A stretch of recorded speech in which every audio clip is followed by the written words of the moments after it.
The snow that fell on Coldwater Notch on the 2nd of November 1882 fell, the way snow falls when it has already decided the outcome, slow indifferent covering, everything equally without preference for the guilty or the innocent.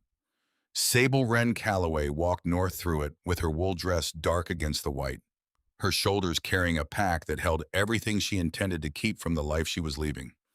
One blanket, one canteen, a small folding knife, a blank notebook she had bought at the trading post in August, with coins saved from selling butter, and a piece of folded deer hide tucked into the very bottom of the pack beneath everything else. She had not opened the deer hide. She had found it the night before beneath a loose board in the floor of the feed room, and she had known from the shape of the thing and the way it was bound with a strip of red cloth. Her mother's red cloth, the same spool that still sat on the shelf above the stove, that it was not meant to be read inside that house. Some things need air that doesn't belong to the person who wronged you before you can take them in honestly. So she had packed it without reading it, and she walked.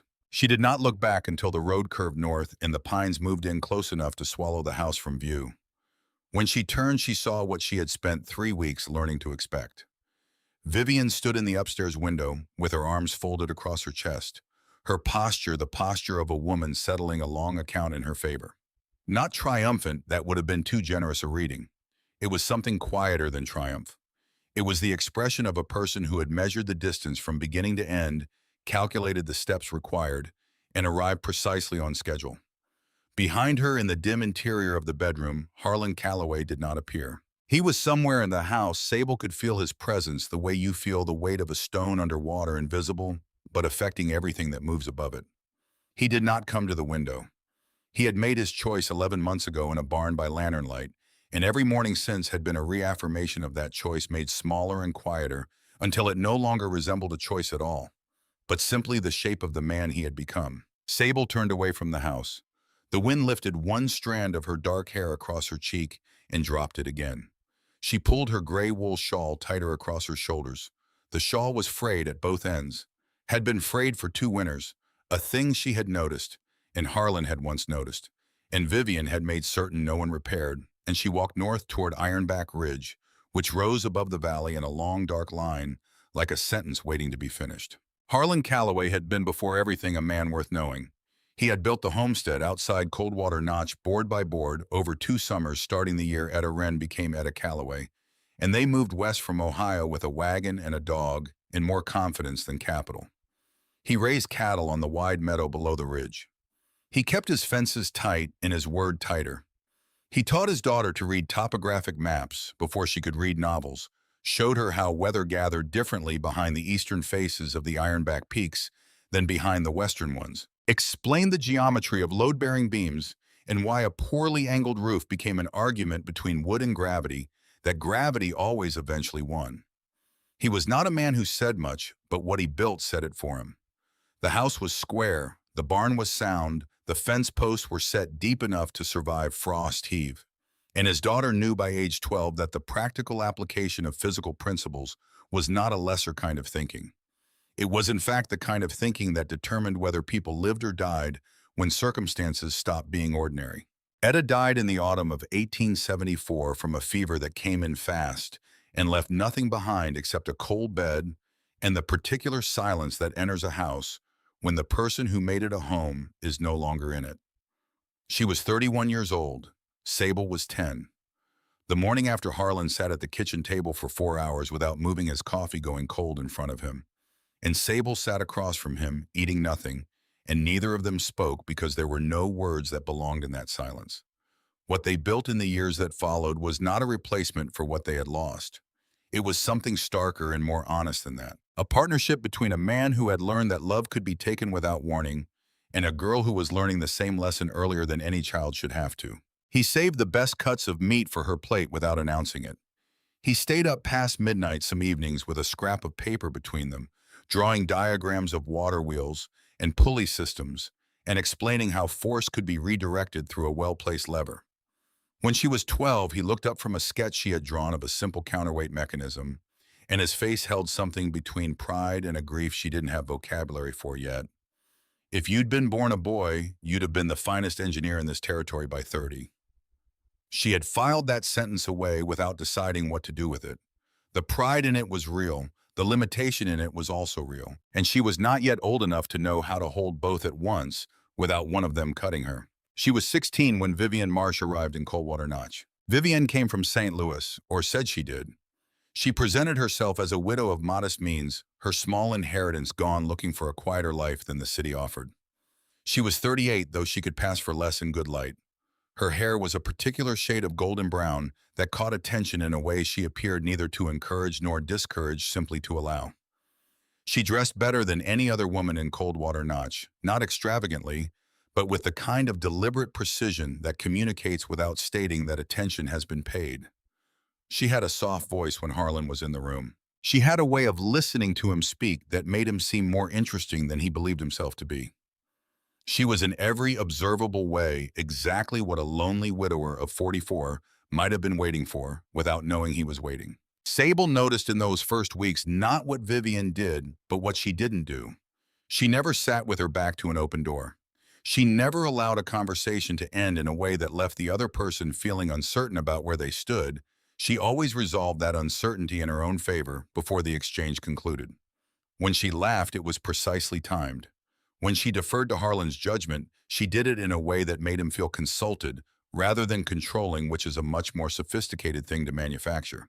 Sable watched her the way she watched weather forming behind the eastern ridge, not because she wanted a storm, but because ignoring the signs didn't make the storm less likely. Harlan and Vivian were married in the spring of 1881. Sable was 17. She stood in the small church on the east end of town in her best dress, and she did not make her face do anything she would have to explain later. She understood the arithmetic of her father's loneliness. She had watched it accumulate over 8 winters. She was not without compassion for what he needed. She was only beginning to understand, in that slow way that comprehension sometimes comes, not as a revelation, but as a weight that settles gradually, until one day you realize you've been carrying it for much longer than you knew, that Vivian Marsh had not come to Coldwater Notch to provide what her father needed. She had come for something else entirely, and the marriage was merely the instrument. The cattle began dying in June of 1881, 6 weeks after the wedding. The first was a milk cow Sable had named at age 9, one of those pastoral attachments that outlast their practical justification. She went down on a Tuesday morning in the north pasture, her legs folding beneath her with a strange patience, her eyes already going somewhere else. By Friday, she was dead. The veterinarian who rode out from Laramie examined her for 2 hours and concluded nothing. No wound, no obvious disease, no failure he could name.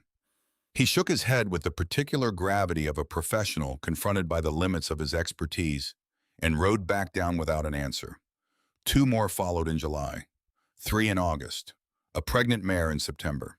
By October, the count stood at 7 animals dead, and Harlan walked the pasture fence each morning with his shoulders carrying a weight that his body hadn't been built to hold. Sable watched the pattern.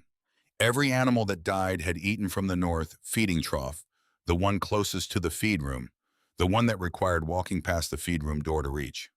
She began to notice that Vivian went to the feed room after supper on the nights she could not sleep, which happened, it seemed, with considerable frequency. She noticed the small brown glass bottle no longer than her thumb that she glimpsed once in Vivian's hand as the woman crossed the dark hallway in September, moving from the direction of the feed room toward the staircase, unaware that Sable had come downstairs for water. The bottle was gone before Sable could be certain of what she had seen. But the image stayed the way images stay when some part of the mind recognizes them as evidence before the conscious part has caught up.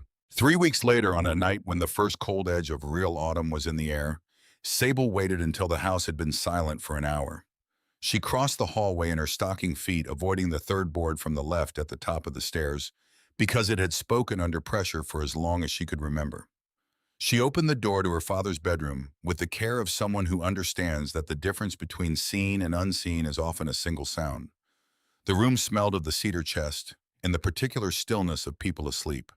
She moved to the dresser by the window where a thin strip of moonlight came through the curtain gap. The bottom drawer, a square of dark cloth. She folded the cloth back and found what she was looking for. The notebook was small bound in brown leather, worn soft at the corners. She carried it to the window and read it by moonlight. It was a ledger, dates on the left margin, names in the center, 2 columns of numbers on the right.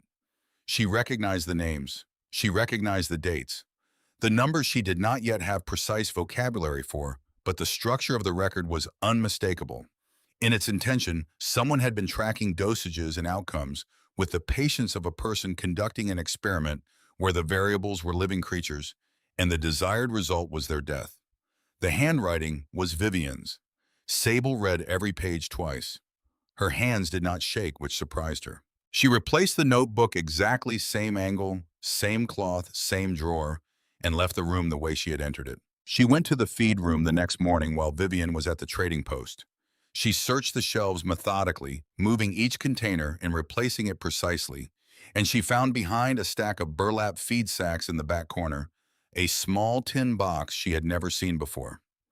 Inside the tin, 3 small brown glass bottles, 2 of them empty, one still containing perhaps a third of a clear liquid that had no smell she could identify by proximity alone. She replaced the tin. She left the feed room. She walked out to the north pasture and stood at the fence for a long time watching what remained of the cattle graze in the October light. That evening she went to the barn at the hour when Harlan was alone with the horses, which was the 1 hour of the day when Vivian reliably remained indoors. The lantern made a yellow circle on the straw.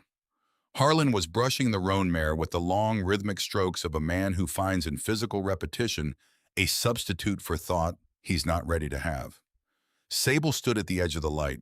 She told him about the notebook, the dates, the names, the columns of numbers. She told him about the bottle she had seen in the hallway. She told him about the tin box in the feed room. She told him all of it in the flat sequential way she reported observation, the way he had taught her to report them when they were surveying weather or tracking damage after a storm. Facts first, interpretation second, conclusion only after both. Harlan kept brushing the horse. He did not turn around. The lantern flame moved once in a draft from under the barn door and settled. Outside, somewhere in the dark, a coyote called and received no answer. His voice, when it came, was very low. "That's enough, Sable." She waited. He stopped brushing. His back was to her, his shoulders carrying the same weight they had been carrying for months. The weight she now understood had a specific origin. "Vivian is the only one who stayed." His grip on the brush tightened. "Don't ask me to do this again." Sable looked at the back of her father's head, at the gray that had moved into his hair over the past year, in a way she had not tracked consciously until now. Then she walked out of the barn and across the yard in the October dark, and she understood as she climbed the porch steps that the conversation in the barn was not a refusal of the evidence. It was the confirmation of a choice her father had made earlier, and had been remaking every morning since, quietly and without announcement, the way a man renews a decision he can't afford to examine too closely. What Vivian did next was not a confrontation.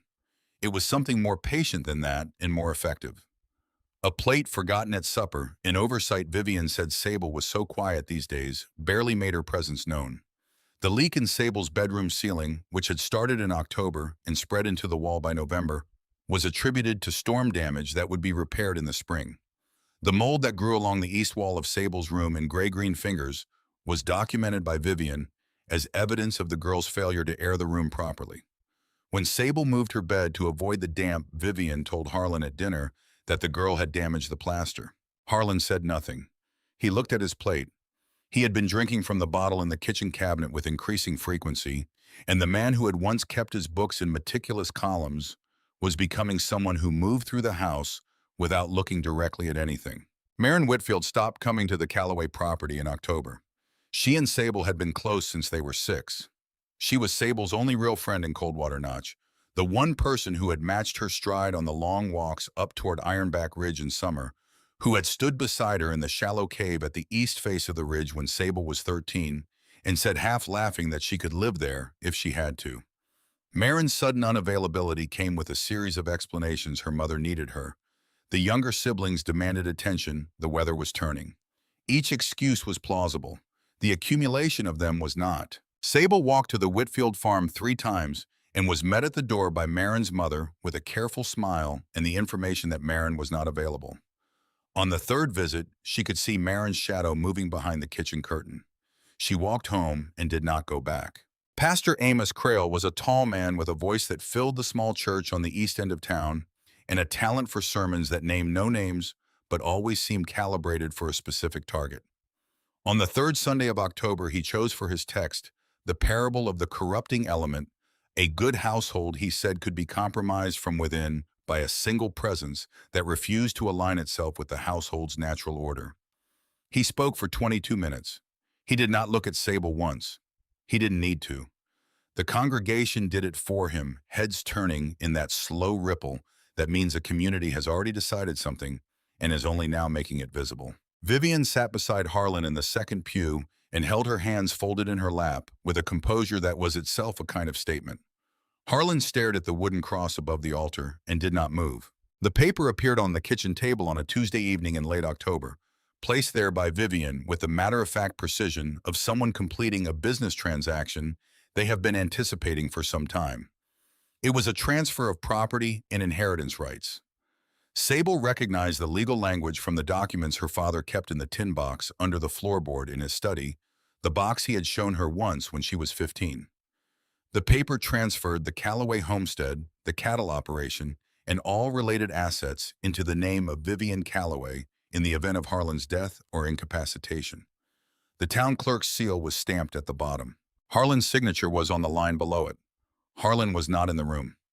Vivian stood at the kitchen counter with her back to the table setting out cups for the evening coffee, with the quiet efficiency she brought to every domestic task, as though what she had placed on the table was a recipe clipped from a newspaper, rather than the legal instrument of Sable's dispossession. Sable looked at her father's signature for a long time.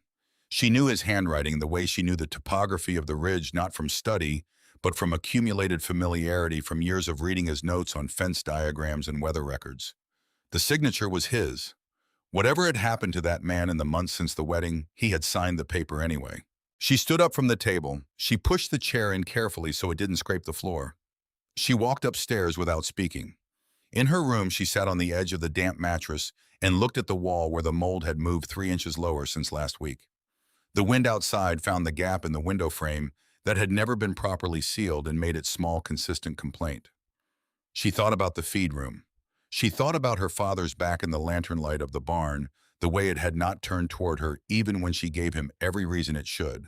She got up, she took the lantern to the feed room and found the board she had memorized third from the back wall left side, and she lifted it, and under it was the deer hide packet bound in her mother's red cloth. She had known it was somewhere in that room. She had not known under which board, but she had known the way she knew things. She had learned from accumulated observation, rather than direct instruction, that Etta Callaway had left something behind in the one place Vivian would have had no reason to search. She carried the packet to her room. She sat on the bed. She unwrapped the red cloth. Inside was a piece of folded deer hide covered in her mother's handwriting, smaller and more careful than usual. The writing of someone choosing words the way a person choosing provisions for a long journey chooses them with attention to weight and necessity.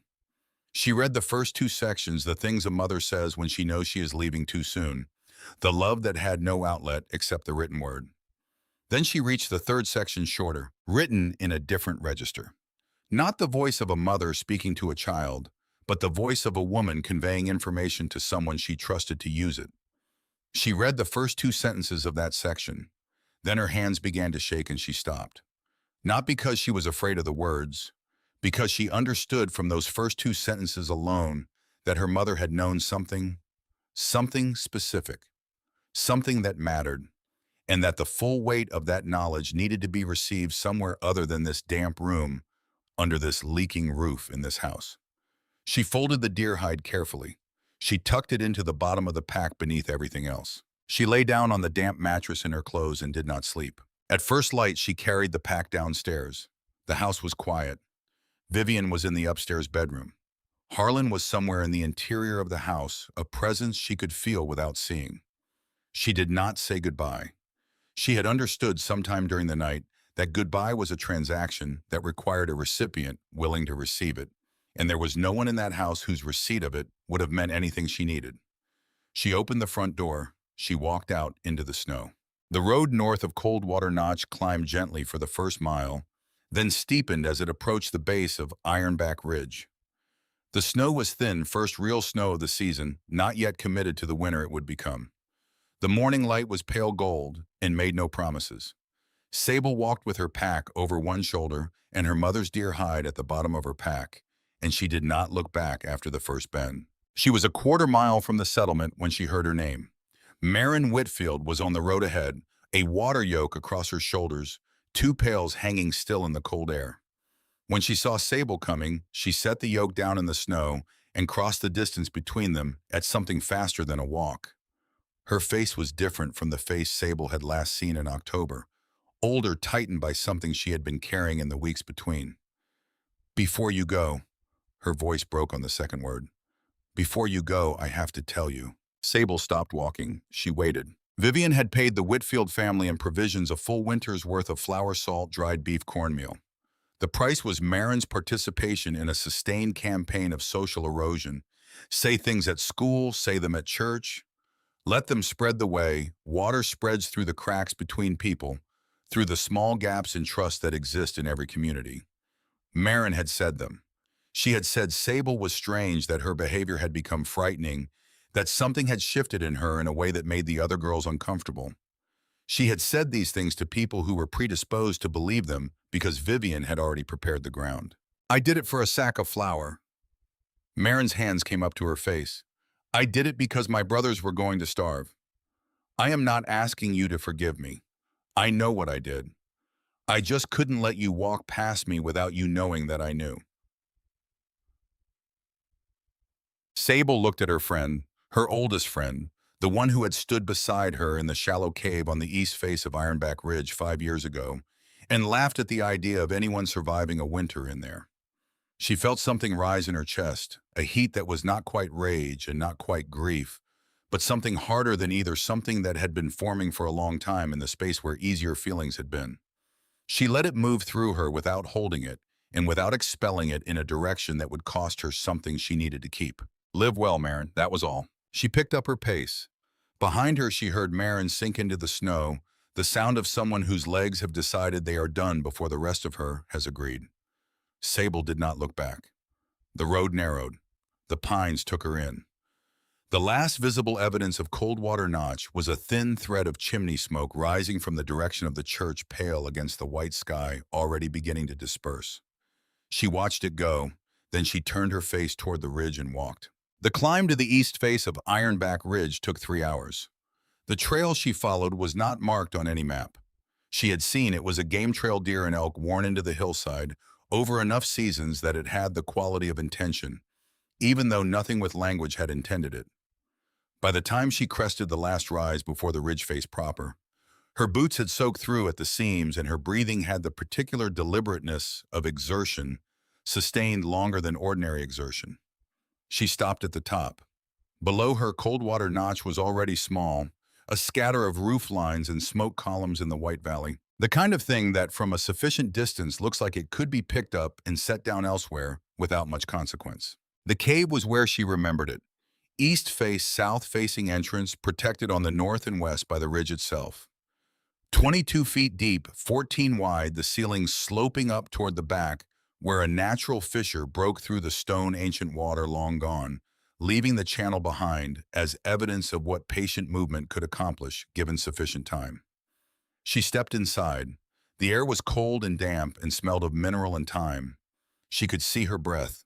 She could also see which mattered more. The morning sun came through the entrance at an angle that reached the back wall, and the stone at the back wall was a different temperature than the stone at the entrance. Marginally, but measurably. The ridge absorbed heat on the south face and held it. That was useful. She sat on a flat stone near the back. She opened her pack. She took out the blank notebook and the small pencil she had kept sharpened in the inner pocket. She took out the deer hide. She read all of it this time. The first 2 sections, the things a mother says when she knows she is leaving too soon, written with the precision of love that has no other outlet. Then the 3rd section, the one she had stopped at the night before. In the spring of 1874 in Cheyenne, Etta had met a woman named Vivian Marsh at a dry goods store while pricing winter fabrics. They had spoken for perhaps 20 minutes. Something in the conversation had stayed with Etta, not one specific statement, but the architecture of the woman's attention, the way she gathered information without appearing to seek it. The way her interest in Etta's husband's landholdings had surfaced naturally, and then been smoothed over so quickly that a less observant person might not have marked it at all. Etta had marked it. She had later learned from a seamstress in Cheyenne that a widow of that name had recently concluded a marriage to a prosperous rancher, the rancher having died of a wasting illness after 2 years, the inheritance passing cleanly to the widow before she departed the city. Etta wrote, "If this woman comes near Harlan after I am gone, take what you need and do not look back. She does not come for love. She has never come for love." Sable read the final lines twice. She sat with the deer hide in her lap for a long time. Her mother had known in 1874 what Sable had taken until 1882 to prove. She had hidden the warning under a floorboard, bound it in her own red cloth, trusted that her daughter would find it when the finding of it mattered. That was the kind of thinking Sable understood, not the expression of feeling, but the preparation for a future the person doing the preparing would not live to see. The love in the deer hide was in the practicality. She set it carefully in the pack. She opened the blank notebook. She sharpened the pencil against the flat edge of the stone. At the top of the first page, she wrote 3 words: problem, solution, build. Then she looked at the fissure in the ceiling and the angle of light at the entrance, and the texture of the walls, and the way the air moved through the space when the wind shifted outside. She watched all of it for a long time. Then she began to write. The first principle she identified was, this warmth is not a property of material. It is a property of stillness. She had arrived at it through the accumulated observation of a person who had spent 18 winters watching fire behave the way a banked coal held heat long after the flame was gone, the way her mother had packed dried grass around the root cellar door each November. Not because the grass itself was warm, but because grass held air captive and still air pressed close against the surface borrowed the heat of whatever it touched. The grass was nothing. The stillness was everything. 3 problems followed from this stone walls that conducted cold, drawing warmth from any body that touched them. Air movement through the entrance exchanging whatever heat a fire produced for the colder air outside. The fissure in the ceiling pulling warm air upward before it could do its work at body level. 3 problems, each solvable. None of them requiring money she didn't have or materials she couldn't reach. She spent the first 4 days learning the cave's behavior before she altered anything. She slept near the entrance under her blanket and woke each morning with a precise understanding of how cold had moved through the space overnight. The back wall held residual warmth from the south-facing sun longer than any other surface. The entrance funneled the prevailing northwest wind that came off the upper ridge after midnight. The fissure above the back third of the cave created a natural draft that pulled from the cave floor upward and out efficient ventilation if you wanted to cool the space, catastrophic if you wanted to warm it. On the 4th morning, she wrote in the notebook, "The cave does not need to be fought, it needs to be redirected." The abandoned homestead sat 3 miles north along the ridge following the game trail past the Second Creek crossing. She had seen it once with her father when she was 15. The house had collapsed, but the barn had been standing half full of hay gone silver with age, brittle but structurally sound, dry plant matter that would hold air between its stems.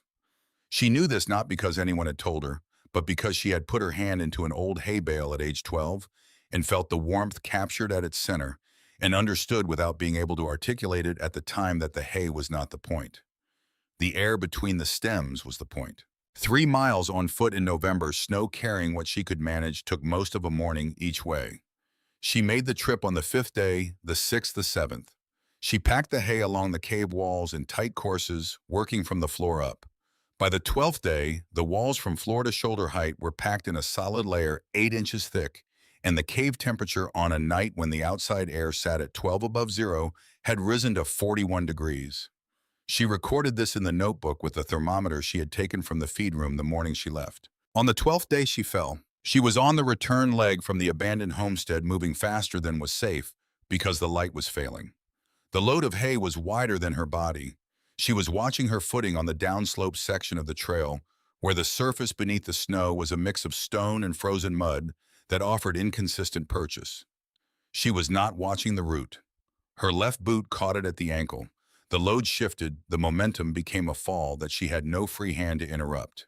She went down between 2 pines, the hay scattering across the white surface of the trail, her right cheek pressing into the snow. Her fingers would not close. That was the detail that registered first when she told them to grip the snow and push the signal traveled a long distance before arriving at a place where action was possible. She knew what the warmth in the snow meant. She opened her eyes wider. She moved her lips. The words that came out were not loud enough to qualify as speech, not today, not yet. She said it twice. Then she rolled onto her side. The shadow that crossed the trail in front of her was not a tree. A man stood 10 feet away, leaning on a long rifle, his bearskin coat reaching to the tops of his boots, a fur cap pulled low over a face that had been weathered by 19 winters, above the tree line into something closer to the landscape than to the town below. He looked at her for a long moment. He looked at the scattered hay. He looked at the depression in the snow where her body had been lying.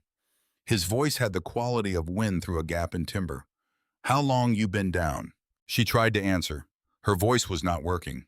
He nodded once as though she had provided a satisfactory response. He laid the rifle against the pine to his right. He crossed to her in 4 strides and lifted her from the snow with the unhurried competence of a man accustomed to moving heavy objects through difficult terrain. She felt the rough fur of his coat against her cheek. She felt for the first time in 12 days the warmth of another human body and the part of her that had been holding itself together through sheer arithmetic. Problem-solution material method came apart against his shoulder in a silence that surprised her by arriving so suddenly. Silas Drummond had lived alone on the north slope of Ironback Ridge for 19 winters, in a cabin he had built himself in the summer of 1863, before the Wyoming Territory was formally organized, when the land was simply the land, and a man's relationship to it was determined by what he could construct and what he could endure.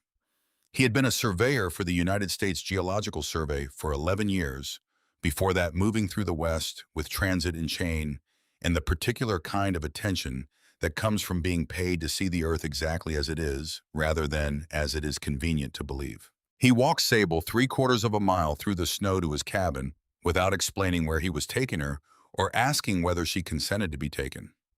This was not discourtesy. It was the behavior of a man who understood that the only relevant question in the current situation was thermal, not procedural. The cabin was low and tight, the logs fitted with the precision of a man who had measured everything at least twice before cutting. A fire in the stone hearth had reduced to a bed of coals that still radiated serious heat. He set her in the chair nearest it. He wrapped her hands around a tin cup of something hot and closed her fingers around it because her fingers were not closing on their own.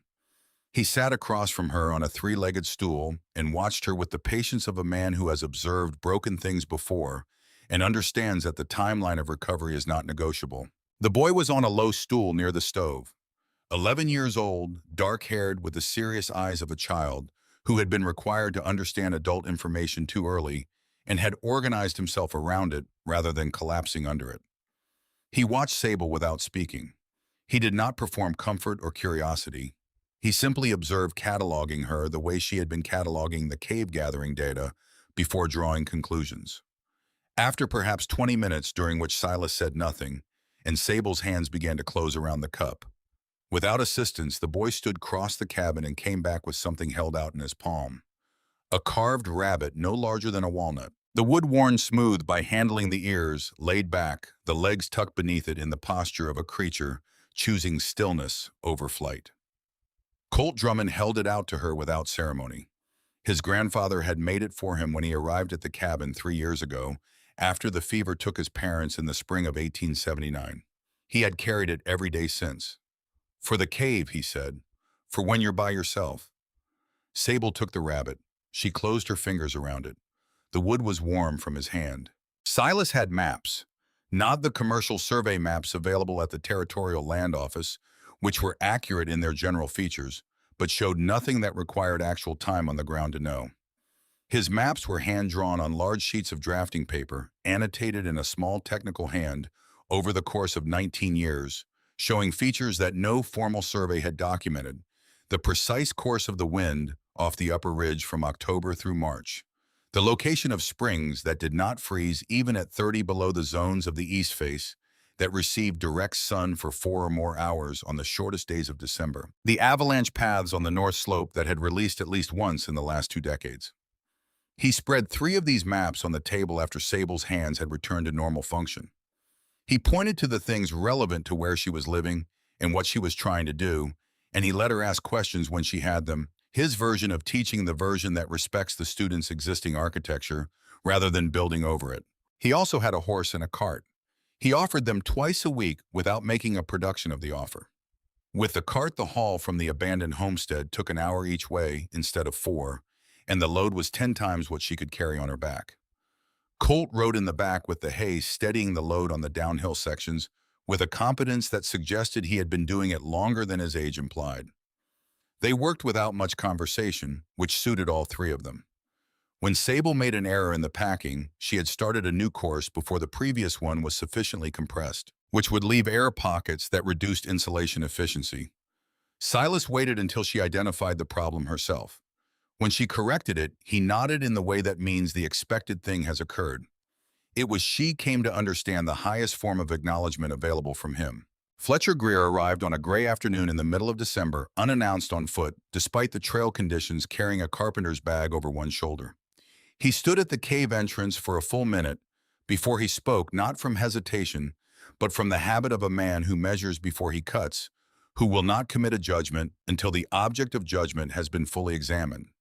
His eyes went to the packed hay walls, to the natural fissure in the ceiling, to the angle of the entrance, relative to the prevailing northwest wind she had mitigated with a windbreak of stacked stones on the uphill side. Something moved through his expression that was not surprise. It was closer to the look of a man who opens a door expecting a closet and discovers instead a room he hadn't known was in the building. "Who taught you the thermal layering?" Sable was fitting a new course along the east wall. She didn't stop working. "Nobody. I watched birds build nests. I thought about why they work." Fletcher set his bag down. He crouched and pressed his palm against the packed wall, testing its density. He tilted his head back toward the fissure, then quiet and measured. "I've been building houses in Coldwater Notch for 8 years. I lost my wife in '79. She died bringing our daughter in. The baby went with her. I haven't built anything that mattered since then. If you'll let me help finish this, I'll bring materials. I'll bring my own time. I'm not asking for anything back." Sable looked at him steadily. "Come back tomorrow. Bring your tools." He came back the next morning with scrap lumber from a shed he'd been planning to demolish, leather scraps for hinges, a small portable forge kit, 3 varieties of clay sourced from the creek bed 2 miles south. Silas contributed flat river stones he'd been stockpiling near the cabin. Colt carried water and kindling, and sometimes nothing at all. His presence in the corner of the cave, a kind of ballast, serious, observant, committed to being useful in ways that didn't require announcement. The door took 3 days. Fletcher cut and fitted the frame with the efficiency of a man whose hands knew timber, the way a musician's hands know keys, not thinking about technique because technique had long since become reflex. The leather hinges he fitted with a precision that would allow the door to close flush against the frame without warping through temperature changes. The firebox question took longer because Silas arrived the morning Fletcher was laying the foundation stones for it, and the two men had a disagreement within 20 minutes of occupying the same space. Silas wanted a straight vertical flue connecting the firebox to the natural fissure above Simple Clean, utilizing the cave's existing draft architecture. Fletcher wanted an L-shaped configuration with a short horizontal run before the vertical rise, arguing that the horizontal section would transfer heat to the surrounding stone before the smoke escaped. Both positions were defensible. Both men defended them with the particular stubbornness of people who have reached their conclusions through experience rather than theory, which made the disagreement harder to resolve because neither side was wrong so much as incomplete. Sable listened from the entrance while they worked through it. She had been thinking about the fissure for 3 weeks.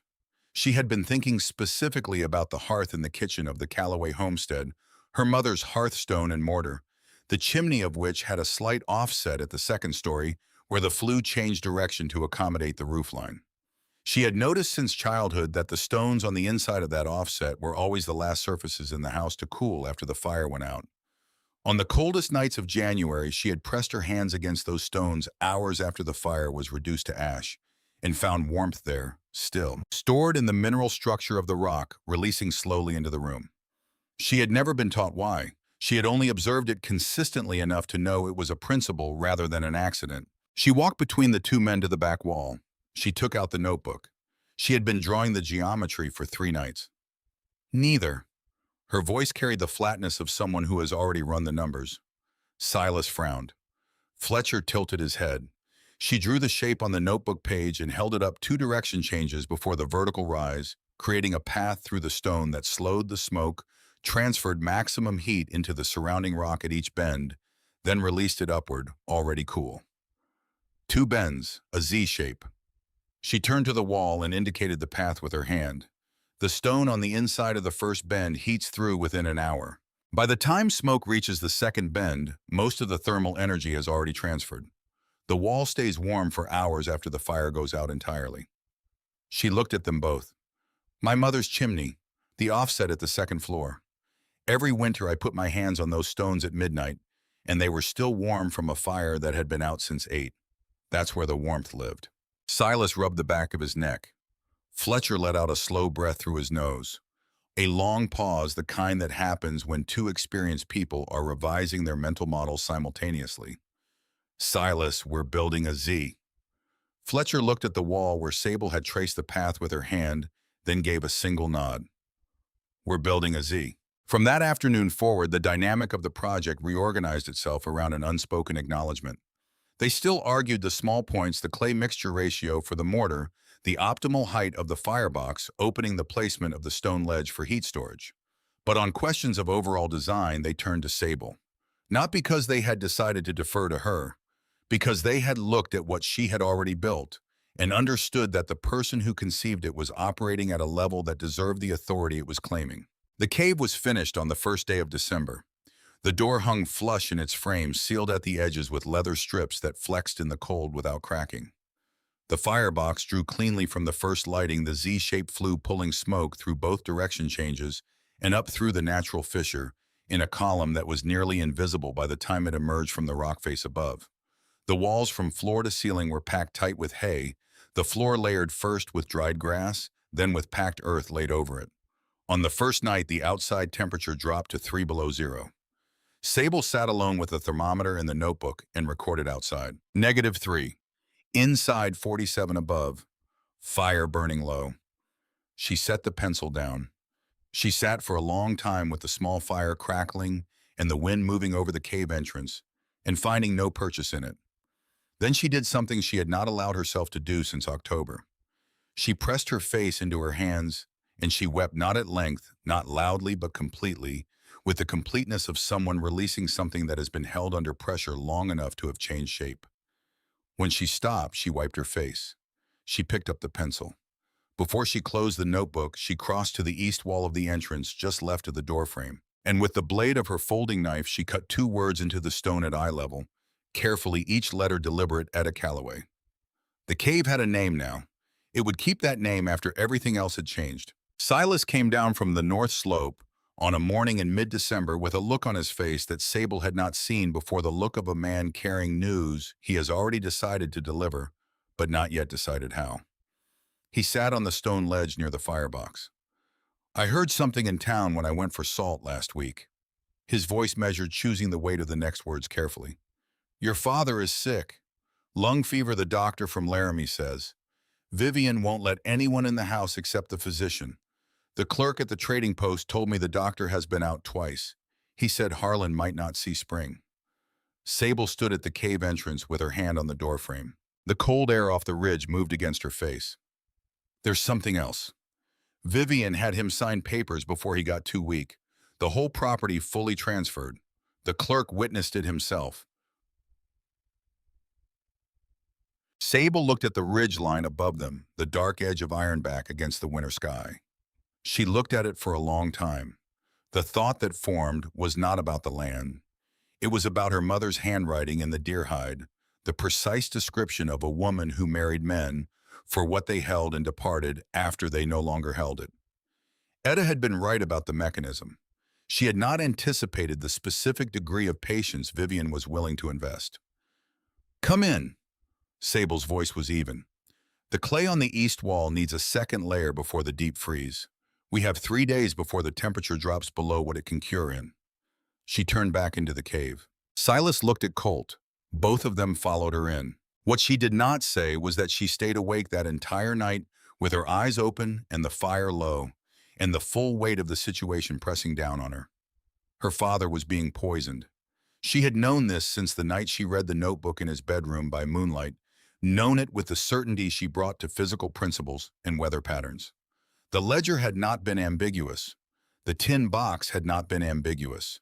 What had been ambiguous was what to do about knowing alone on a ridge in the Wyoming Territory winter, with no ally in the town below whose word would be sufficient against Vivian's performance of respectability. Evidence without credibility was an accusation. An accusation without credibility was a reason to discredit her further. She needed the town to see her differently before she could ask the town to act. She would wait for the moment. She had become, without planning, to reasonably good at waiting. On the 19th of January, 1883, the temperature on Ironback Ridge fell to 38 below zero, and Silas Drummond appeared at the cave door at midnight with Colt in his arms. The boy was unconscious, his breathing a sound that belonged in a different category, from breathing a wet, labored movement of air through passages compromised by the same lung fever that had taken his parents in the spring of 1879. Silas's face was gray. His arms were shaking from the three-quarter-mile walk in the cold with the child's weight. Sable took Colt from his arms without a word and laid him on the bed of hay nearest the Z-flue wall, the warmest surface in the cave, and she put her hand on his forehead. The fever was high enough to feel through her palm from a half-inch away. She did not sleep for 3 days. She kept the fire low constant at the specific temperature that maintains warmth without overheating an already febrile body. She broke ice from the bucket, warmed it against the hearthstones, held the cup to Colt's lips, drop by drop at intervals. She tracked by the fire's condition.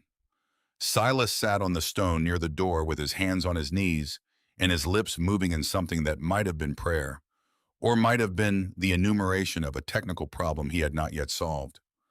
On the first night, Colt's breathing deteriorated to a rattling that made Silas turn away. Sable looked across the fire at the old man. Not tonight. Her voice carried no reassurance, only certainty, the way a structural calculation carries certainty, not because the desired outcome is guaranteed, but because the reasoning is sound.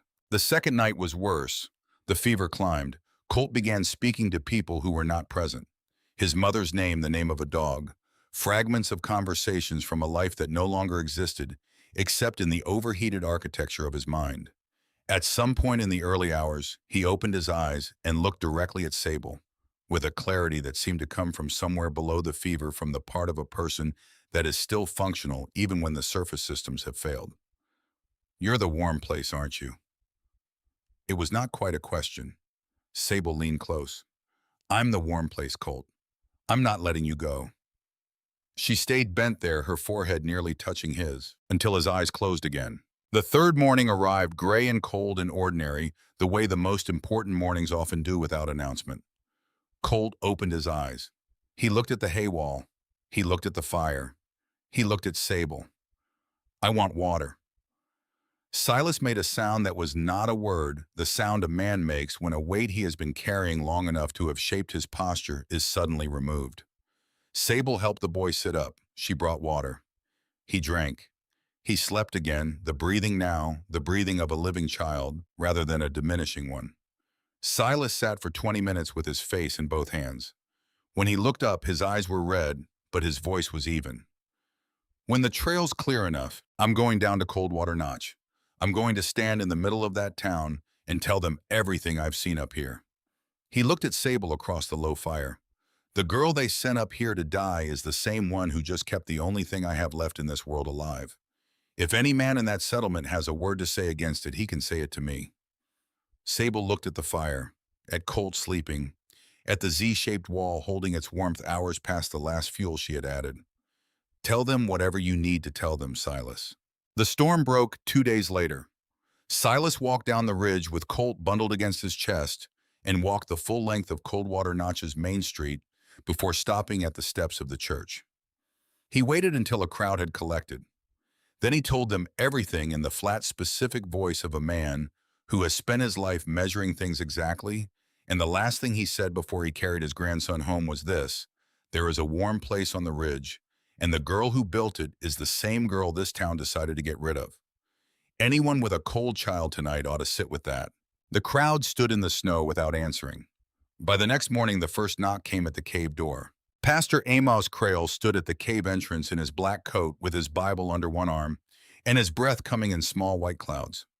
He was a tall man made taller by his own sense of office, but the man standing in the snow that morning had lost several inches of that height somewhere on the trail up from Coldwater Notch. His voice when it came was small in a way his congregation had never heard from the pulpit. "Are you a witch, Sable Calloway? Is this devilry I have to know before God, whether what I've been hearing is the work of darkness?" Sable looked at him for a moment. Then she stepped back from the door.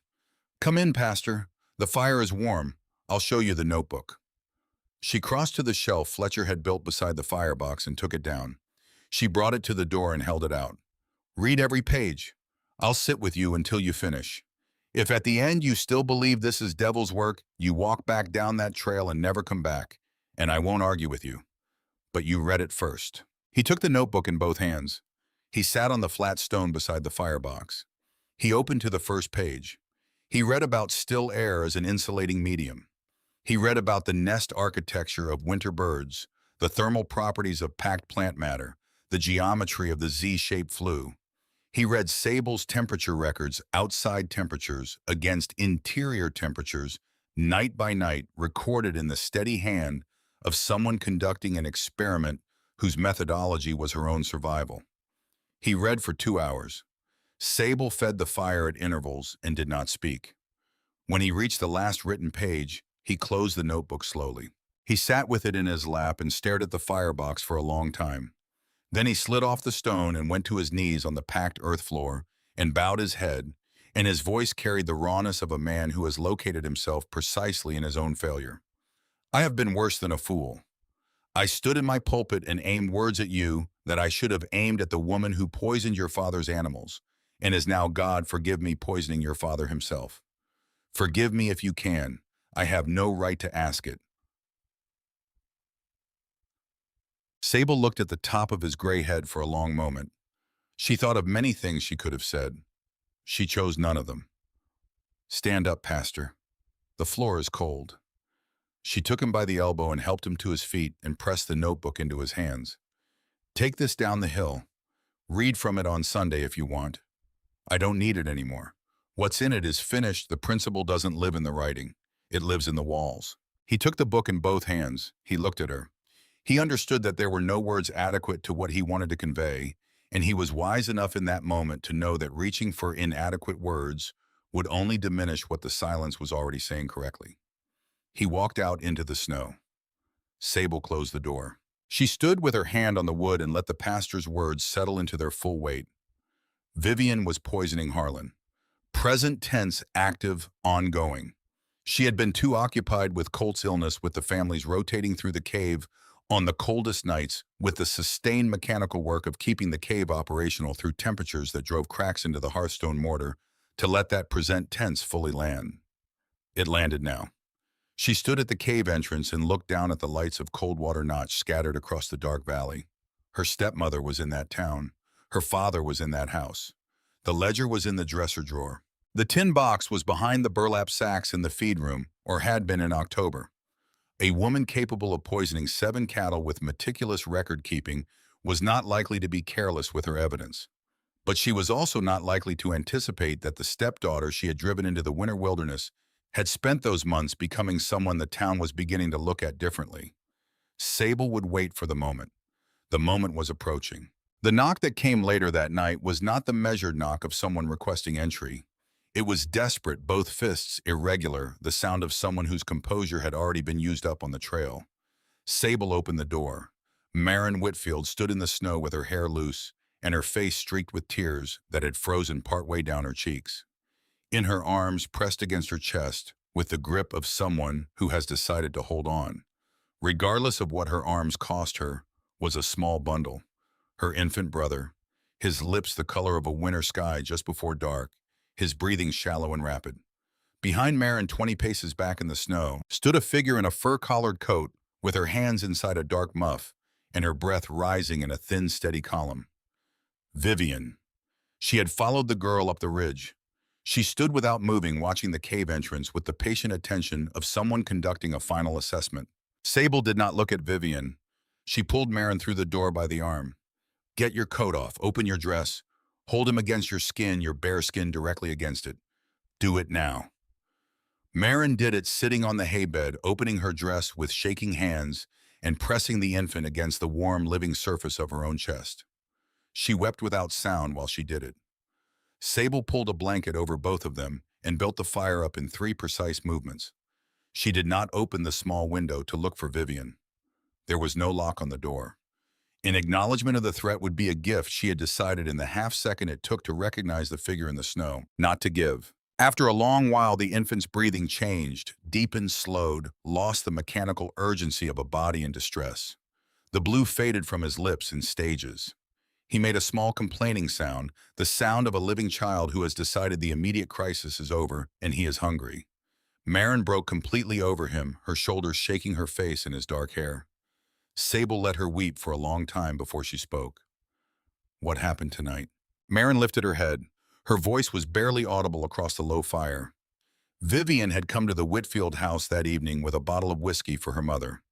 She had sat at the kitchen table and talked for an hour while Marin was in the back room putting the baby to sleep, hearing every word through the wall.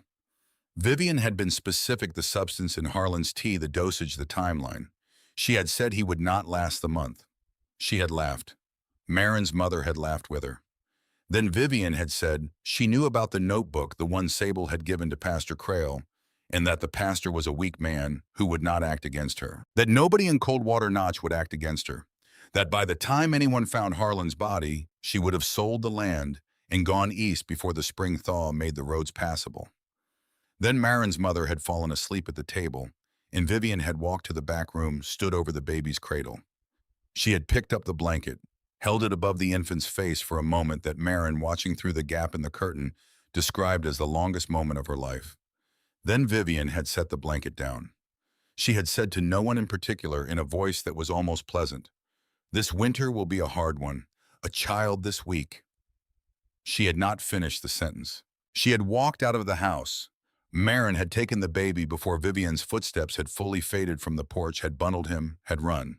She had known only one direction that offered anything worth running toward. Sable's hand tightened on the edge of the haybed. She was quiet for a moment. Then she stood. She crossed to where Marin sat with the baby. She crouched down to Marin's eye level and held her oldest friend's gaze.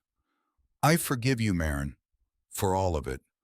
Whatever happens tonight, I want you to know that before I go." Marin's eyes filled. Sable stood. She took her shawl from the peg. She opened the door and stepped out into the snow. Vivian was gone. The tracks showed where she had stood, where she had turned, where she had walked back along the ridge trail toward the settlement. Sable stood at the edge of the clearing and looked down at the lights of Coldwater Notch. She looked at them for a long time. Then she did the thing she had written in her notebook on a December night that she would not do. She went down. Not to the Callaway homestead. She went to the cabin on the north slope first, where she pounded on Silas Drummond's door until light appeared in the gap beneath it. He opened it with a rifle in his hand and Colt behind him holding a small lamp, both of them reading her face before she spoke. 5 words. "I need your help, Silas." He looked at her. He set the rifle against the wall. He reached for his coat. It was just past 4 in the morning when they reached the home of Mayor Aldous Crane. Crane came to the door in his nightshirt and took one look at the 2 people on his porch and said, "Come inside, both of you, right now." By 5 o'clock, Pastor Crail was at the kitchen table with the notebook open before him. By 6, Fletcher Greer had arrived. By 7, Sheriff Walt Holt sat across from Sable with a cup of black coffee going cold beside him. Sable told them everything. She told it in the sequential, evidence-grounded way she had learned from a lifetime of reporting observations to a man who valued precision over drama: the brown glass bottle in the hallway, the leather-bound ledger in the dresser drawer, the tin box behind the burlap sacks in the feed room, the timeline of animal deaths, the papers Harlan had signed. She told them what Marin had heard through the wall. She told them what Marin had seen through the gap in the curtain. She did not raise her voice. She did not reach for words larger than the facts required. When she finished, the kitchen was quiet. Crane looked at Holt. Holt looked at Pastor Crail. Crail looked at the notebook under his hands. "I have read this document 20 times in 3 days." His voice carrying something heavier than conviction, the weight of a man who has already judged himself and found himself wanting. Whatever any of you may have believed about Sable Calloway before tonight, I will stand before this town and before God and tell them she is telling the truth. Every word. Crane stood. His voice was the voice of a man who has made a decision and converted it immediately into an instruction. Sheriff Holt, go to the Calloway property. Take 2 deputies. Bring Vivian Calloway into custody. Search the bedroom dresser and the feed room. If you find the ledger and the bottles, bring them and bring Harlan Calloway out of that house alive. Holt set his coffee down. Yes, sir. He was gone before the echo of the mayor's voice had settled. Vivian was in the parlor when the sheriff arrived, sitting in the wingback chair near the window. With a cup of tea, her posture the posture of a woman who has calculated odds before and found them workable. She did not stand when Holt entered. She did not speak. The deputies went upstairs. They found Harlan Calloway in the bed, thin as January light. His skin the gray of old ash. His lips cracked, his eyes open, but unable to locate a fixed point. Alive. Barely, but alive. The ledger was in the bottom drawer of the dresser, wrapped in dark cloth. The tin box was still behind the burlap sacks in the feed room, exactly where Sable had replaced it in October. 3 small brown bottles, 2 empty ones, holding a third of a clear liquid. The town physician arrived within the hour. He examined the partial bottle, tasted a drop on his fingertip, spat into the snow. Arsenic trioxide. He looked at Holt. Get him to my clinic, now. Vivian was locked in the cell behind the sheriff's office by noon. She sat on the wooden bench with her back straight and her hands folded and looked at the wall in front of her with the expression of a person engaged in a private calculation whose variables were still being assessed. Whatever she had believed about her position in Coldwater Notch, she was revising it now in the silence of a locked room. The trial was held at the Territorial Courthouse in Laramie in the second week of March before a circuit judge who had seen enough of Wyoming Territory's particular varieties of human failure to have developed both patience and a reliable instinct for the difference between performance and truth.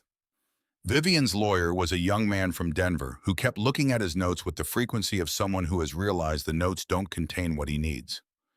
The sheriff laid out the physical evidence.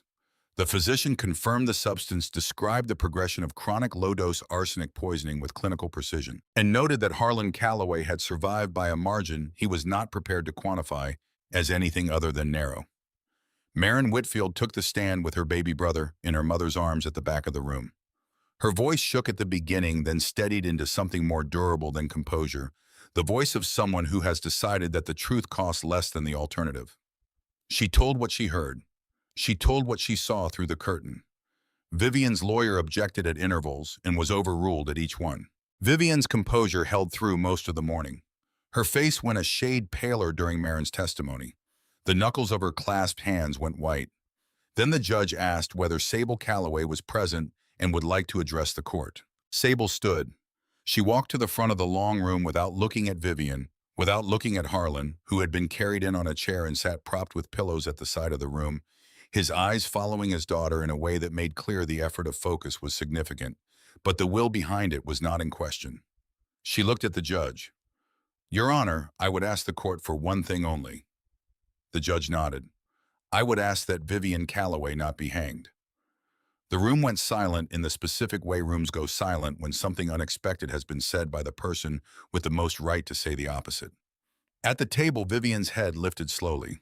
For the first time since the proceeding began, she looked directly at her stepdaughter, and her eyes were no longer composed. They held something closer to bewilderment, the expression of someone encountering a logic they had not prepared for.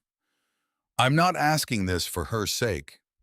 Sable's voice unhurried, carrying the flatness of a completed calculation. I'm asking it for mine. If the sentence is death, then what she did becomes the last thing done in this valley. Her death becomes the end of this story, and I refuse to let her be the end. My father's life, Maren's brother, the children who would have frozen this winter. I will not let those become footnotes to a hanging. I want her removed. I want her sent somewhere she cannot reach anyone in this territory again. But I don't want her blood. Blood would make her important. She looked at Vivian then directly for the first time. The look was not forgiving. It was not angry. It was simply clear, the way a completed calculation is clear, all variables resolved, nothing left uncertain. You tried to take everything. You took some things. You did not take all of them. I am still here. My father is still alive. You failed. That is enough for me." She turned back to the judge and had nothing more to say. The judge made notes. He removed his glasses and replaced them. He looked at Vivian for a long moment, then at Sable in the manner of a man comparing two documents he has studied carefully. Vivian Calloway was convicted on all charges. The sentence 20 years at hard labor in the territorial prison at Denver, followed by permanent banishment from Wyoming Territory. If she returned after release, the remainder of a life sentence would apply.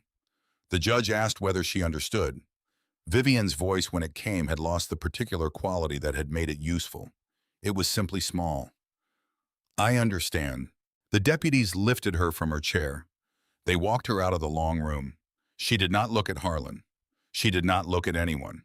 Whatever architecture of self she had constructed and maintained through 2 years of patient, calculated work, the small shape of her moving through the courtroom door was not that anymore. It was a woman alone being taken in a direction she had not planned for. Sable turned to leave. She saw her father. Harlan Calloway sat in his chair with his thin hands trembling on his knees and his eyes following his daughter with something too complex for grief and too raw for relief. She walked across the room to him. She stopped 3 feet away. "Not today, Father." Her voice was gentle in the way that honest things can be gentle, not softened, but not wielded. "Come up the ridge when you're stronger, when you can walk it. Come up and we'll talk." Harlan nodded. He could not speak. She turned. She walked out of the long room and down the stairs and into the cold, bright noon of a March day in Laramie, and she walked back toward the ridge alone. 4 weeks later, on a cool afternoon in early April, when the snow had begun to pull back from the south-facing slopes and small green things were pushing through the mud, in the sheltered places Harlan Calloway walked up Ironback Ridge with a carved walking stick Fletcher Greer had made for him, stopping 4 times to rest on the steep sections. Sable was sitting on a log outside the cave entrance, mending a tear in one of Colt's shirts when her father came into the clearing. She set the shirt aside. She did not stand. She watched him take in the cave, the door Fletcher had built, the thin, clean smoke from the Z flue, the woodpile stacked against the south wall. Then he saw the east wall of the entrance just left of the doorframe, where 2 words were cut into the stone at eye level, each letter deliberate and permanent: Etta Calloway. He stopped. The walking stick trembled in his grip. He stood looking at those 2 words for a long time. His wife's name in the living rock of a mountain, placed there by the daughter she had left behind, as permanent as anything that exists in this world. And he understood something he had not understood before. His daughter had built a home out of the mountain itself. She had put her mother's name on it before she put anything else. She had done this alone in a Wyoming winter, while he had been in a house below, choosing not to see what was in front of him. 1 tear fell from the end of his nose into the thawing mud at his feet. He did not raise his hand to stop it. "I should have believed you." The words were very small. They were what he had come all this way to say, and when he said them, they were as poor and insufficient as he had known they would be. "I know there's no amends. I know I can't make it right. I'm not asking for forgiveness. I don't have the right to ask for that. I'm only asking for whatever is less than forgiveness, whatever you still have available to give." Sable sat with this for a long moment. She looked at the man who had taught her to read topographic maps, who had saved the best cuts of meat for her plate, who had stood in a barn by lantern light and chosen silence over his daughter. She looked at his hands on the walking stick. She looked at the lines in his face that had not been there in October. "I'm not forgiving you today, Father. Maybe not this year. Maybe never entirely. I don't know yet what I'm capable of. But you are my father. The fire is warm. Come inside." She stood. She walked to him. She took the walking stick from his hand and put her other arm under his elbow, the way he had once done for his own mother in her last years, and she guided him toward the door. He wept the whole way across the clearing. She did not shush him. She opened the door. They went inside. In May, Fletcher Greer led a crew of 8 men up Ironback Ridge with lumber the town had purchased collectively through a subscription organized by Mayor Crane. They built a gabled wooden structure against the south face of the cave entrance, windows facing south to capture winter light interior walls, Utilizing the same packed hay principle, Sable had developed a proper stone hearth at the east end, with the Z-flue geometry adapted for the larger space. Mayor Crane made a brief speech at the raising. He called it the Ironback Winter School. He said it was the first institution of its kind in Wyoming territory. He said the teacher would be Sable Wren Calloway, that attendance was open to every child in the valley without charge for as long as the building stood. He did not say what he might have said about the circumstances that had made the building necessary. Some things are better commemorated by what replaces them than by what is said about them. The first class met in late May, 15 students, Colt Drummond in the front row 2 inches taller than January, and watching Sable with the eyes of someone who has decided on an allegiance and considers the matter settled. Silas taught the older boys to read topographic maps on Thursday afternoons, spreading his hand-drawn charts across the long pine table and saying in his quiet, direct way that this was how you understood the land you were living on, and that understanding the land was the first condition of surviving it. Marin was Sable's assistant, arriving before the students each morning to start the fire and staying after they left to review the next day's materials. Harlan lived in the small room Fletcher had built at the back of the structure, caring for the small cattle herd the town had gifted Sable, working with his hands in the way that suited him better than conversation, occasionally sitting by the door in the evenings to read to Colt from one of the 3 books he still owned. On a Sunday evening in October that marked 1 full year since Sable had left the house below, he set down his fork at supper and looked at his daughter. "You saved my life, Sable." She looked at him. "I know." He shook his head slightly. "Not the poison, not just that." She held his gaze. "I know, Father." He looked at his hands. Then she reached across the small table and covered his hands with hers, and she said, "Eat your supper. It's getting cold." He did.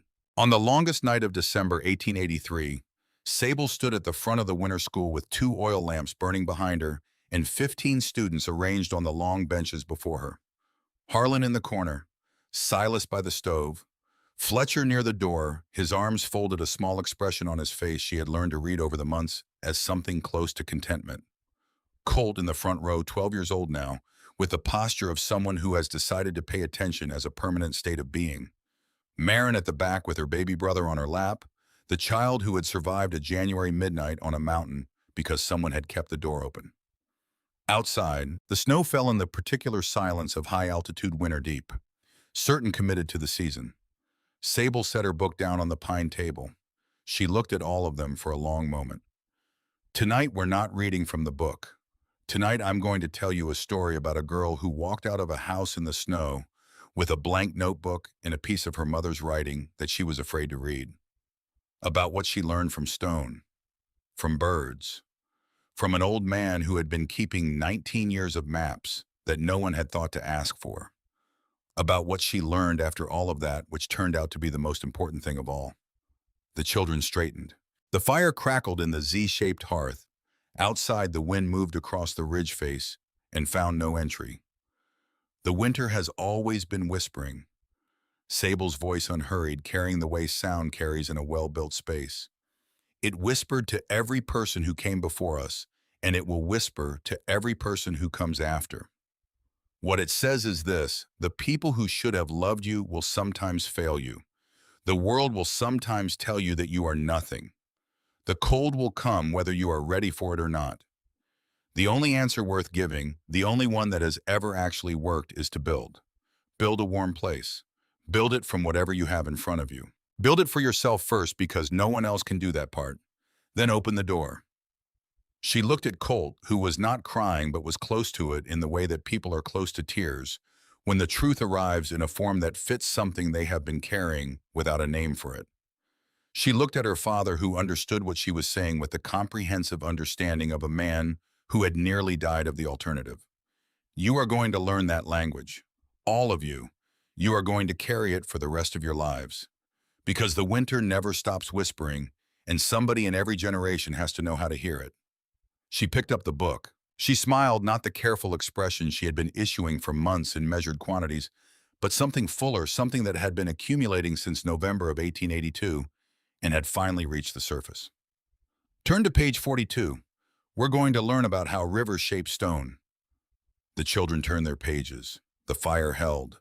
The snow kept falling on Ironback Ridge on the cave with her mother's name cut into its eastern wall on the school built from the same principle as a winter bird's nest. Not the material, but the stillness inside it, the captured warmth that survives because something was built to hold it. The winter whispered. She had listened. Because she had listened, the children of Coldwater Notch would never have to listen in the same way again. They would only have to remember her. For a long time they did.